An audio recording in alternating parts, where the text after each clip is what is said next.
This video is going to be about why I think White Night Ballet and Blooming Dreams are related, or they are the same person or of the same legend. I know that sounds very crazy, very delusional of me, but if you stick around, we'll go through everything that I think as to why they are related. Not only does Blooming Dreams and the Ballerina share a color palette, but they also share the same color palette on their last evos. Now, yes, of course, like that doesn't mean a lot, right? They even have like the same similar hair colors, but we're not going to go into that. We're not going to get into that. While I was going down this delusional path, I decided to read not only White Night Ballet's lore, but I also read Blooming Dreams lore. And boy, oh boy, do they sound like parallels. If they're not a continuation of the story, they do sound like parallels. I'm gonna be honest with you. And then it got worse, right? I fed my delusion so hard that I went into Infinity Nikki's little YouTube channel and I looked for like the first trailer with Blooming Dreams. And boy, oh, did I not expect to see a mirror in the background of Blooming Dreams. I beg your finest pardon. What the heck is a mirror doing in the Blooming Dreams background for its official trailer? Like, actually, genuinely, what is it doing there? Because the whole entire outfit ability for White Night Ballet has to do with a mirror. I don't know,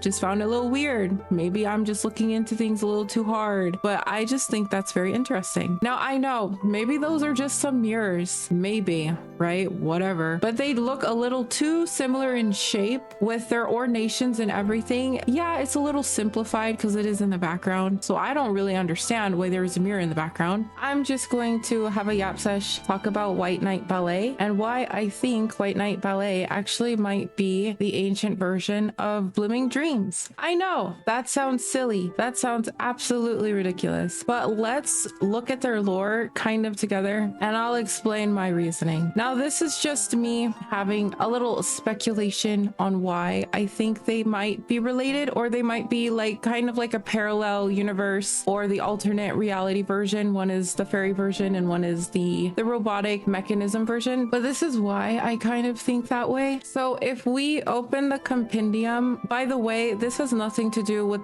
the book lore, so any lore that you can find on the ground laying around, I did not read those. This is me like when you open your Pokemon game and you read the Pokédex and then you can just start putting two and two together. I'm kind of doing it that way. I'm not reading the lore. If the lore is different, definitely let us know. Let us know in the comment section. Just say it kindly. You know, we're trying to be a positive community. People already hate us as it is anyways. With White Night Ballet, the very first Evo, I like to call them 1, 2, 3, and 4 Evo, by the way. I don't do 1, 2, and 3. I think it's weird. The first Evo, in her lore, it's told that she is kind of a toy to the Titan King, or she was made as the greatest invention ever to grace heaven's reach. So she's kind of like that girl. She's like extremely important, but we know she's an invention. I don't know if that means she's half human or not, half fairy or not, but we know that she is for sure a mechanism, a robot. With that being said, her main programming is basically dancing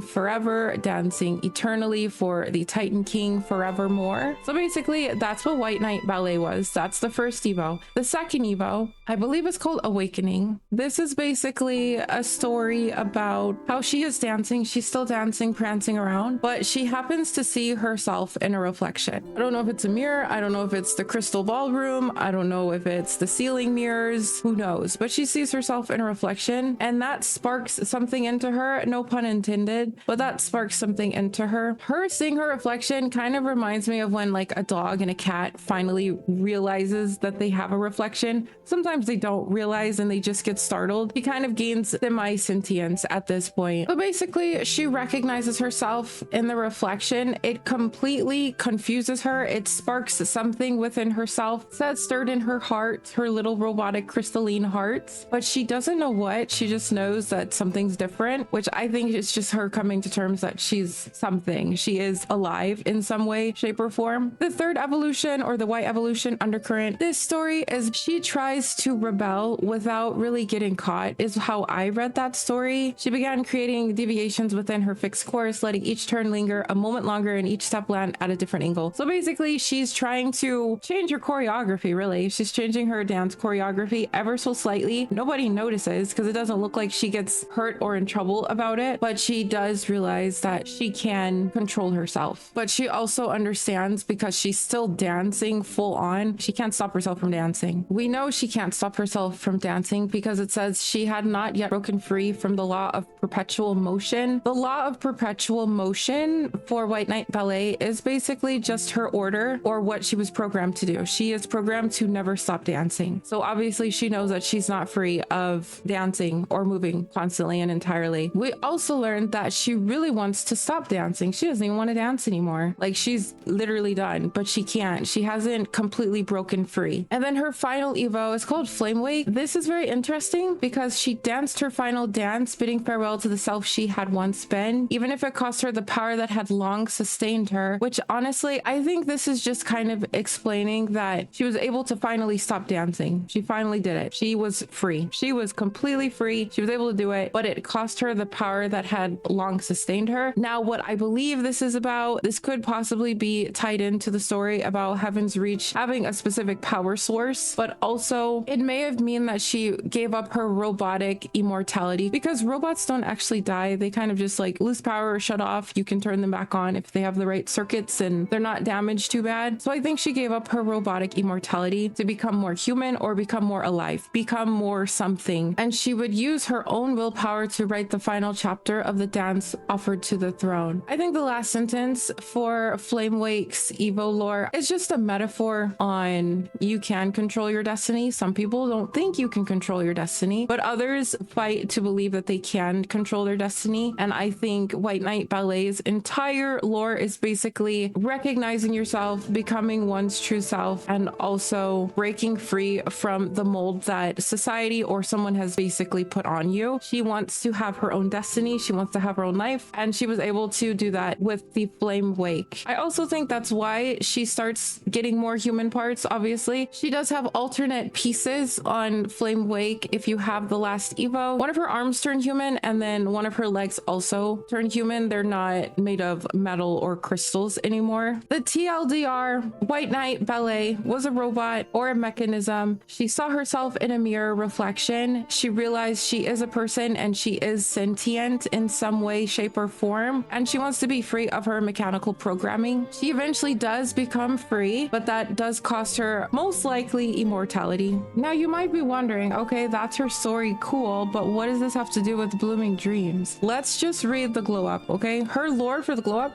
flowers bloom for themselves, streams run for themselves. At last she danced for herself as well, so she's able to control herself. The glow up version of White Night Ballet, I want to say this is actually her final form, but this is basically saying that she is finally able to control herself. She is free of her shackles. The shackles of the past could no longer hold her in place. Whatever resources they were using to keep her in line no longer exists with her anymore. Sunlight finally scattered the old shadows, and she ran toward the freedom of the wilderness. So she ran away. We can put two and two together here, but basically she's free. She controls her own body, and she ran straight to the wilderness. I'm assuming that means she got out of Heaven's Reach, because when we look at Heaven's Reach as an entire region, everything is like concrete, robots. Yeah, there's some shrooms there. They don't have a lot of like wilderness. They don't have a lot of grass, naturey areas really to explore in Heaven's Reach. It's like a city. When you go visit an actual city, a modern day city, it's literally just concrete and buildings and people. Yes, they'll have like a designated area for parks and recreation, but like it's in a controlled space. It's not like that easily, I guess, in like a city. So she was like legit stuck in the city, but where does she go from there? We don't really know. So this is what got me thinking, oh, that's so funny. She ran to the wilderness, but then I looked at her outfit and I started like freaking out just a little bit, guys, just freaking out a little. White Night Ballet, her glow up is the same color combination for the most part. I know it's not perfect. For the most part, it's the same color combination for Blooming Dreams. It's like pink. Yes, it's pink. I know Blooming Dreams is more purple, but it's pink and gold, right? Dirty blondie-ish green hair color. She has wings. Now, if you think that's absolutely silly, I completely understand. But also, we have to take a look at Blooming Dreams lore, okay? They started out as a flower sprite fairy tale. This outfit is based on allegedly a fairy tale tale. Very interesting. But the author, when they mention the author, I do think that's Blooming Dreams, or whoever the wearer of Blooming Dreams is, whoever the legend is. I'm pretty sure that's who that is.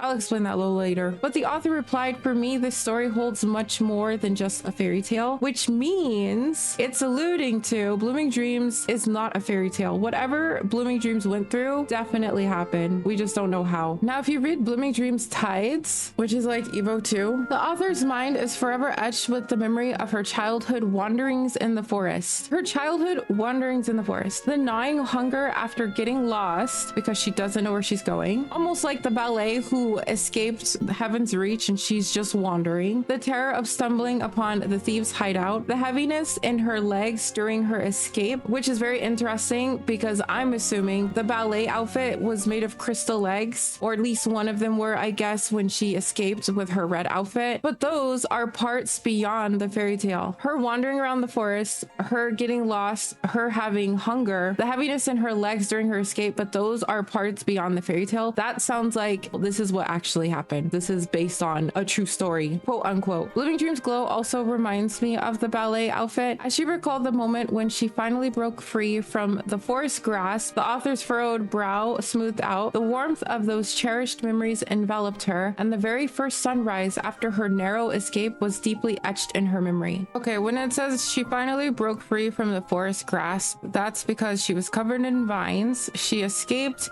She probably lost her power source from Heaven's Reach, and she was also undergoing changes, as we can see in FLAMEWAKE. She starts becoming more human or more alive. What I think happened is she basically escaped Heaven's Reach. She wandered off into the wilderness, the woods. She didn't know what she was doing. She didn't know where she was. Eventually, she probably powered down because she wasn't fully alive yet, and she probably just fell into a deep slumber. She probably went in hibernation, and when she finally woke up, a lot of time passed. When time passes on anything man-made or anything that can't decompose, we see this in abandoned civilizations. Earth takes over, vines take over, the trees start growing and sprouting all over the place. So what basically happened is while she was in deep slumber, Earth was just doing Earth's thing. But she finally does wake up. We see that she wakes up, and she specifically remembers she escaped because she can control herself and she has full autonomy now. Now, if we go back to White Knight's ballet First Glow, the last sentence is sunlight finally scattered the old shadows and she ran toward the freedom of the wilderness. First Glow, okay? Her glow up evolution for the ballet is called First Glow. Blooming Dreams' third evolution is called Glow, and it talks about the very first sunrise after her narrow escape. They're both talking about the sunrise or sunlight after an escape. I literally think they're parallels. If they're not related, I think they're parallels. The last evolution for Blooming Dreams is also called Phoenix. The unexpected blaze that ravaged the land forced the flower sprite to confront the devastating hand of fate for the first time. In the end, amidst the ashes, hope sprung anew as the restored homeland flourished, with creatures cheering her on and blossoms crowning her glory. I do think Phoenix's lore is kind of just a metaphor of how she felt after fully escaping, but I do find it very interesting that Blooming Dreams Phoenix and FLAMEWAKE from the ballet line, they're both red and gold and they both have pink hair. I don't know, maybe that's just a coincidence, but that's a very interesting coincidence if you ask me. They have put so much emphasis that this is not just a fairy tale, this is beyond the fairy tale within Blooming Dreams lore, that it honestly just sounds like Blooming Dreams is literally just her either fairy form, her human form. That White Knight ballet is the ancient past life version of Blooming Dreams, and Blooming Dreams is the more modern, this is her new life, this is her new chapter in her life. She became a fairy, from being a programmed robot to a sentient robot to somehow transforming into a fairy. Don't really know how, but it happened. What really ties everything together is the glow up option for Blooming Dreams. The lore says when the first light of morning seeps through the mist of the forest,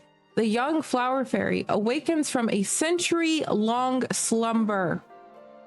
A century-long slumber. This is honestly just telling us that after White Night Ballet escaped, maybe she went in hibernation, she powered off, she didn't have the resources because she's not in Heaven's Reach anymore. Who knows? But a century-long slumber, about to begin her short adventure. It really just sounds like White Night Ballet got her freedom. She fell asleep among the wilderness. A very interesting lore. I could be wrong, guys. Maybe Blooming Dreams has absolutely nothing to do with White Night Ballet. But if it does have a lot to do with White Night Ballet, I think that's really cool. So what are you guys' thoughts? You can go ahead. Tell me if I'm delusional. It's fine. It's not going to hurt my feelings. I just really wanted to share what I found. I thought it was interesting. I thought it was a cool little theory, but who knows? It could be absolutely nothing. Maybe it means nothing at all. Who knows? But yeah, that's all I have. Bye.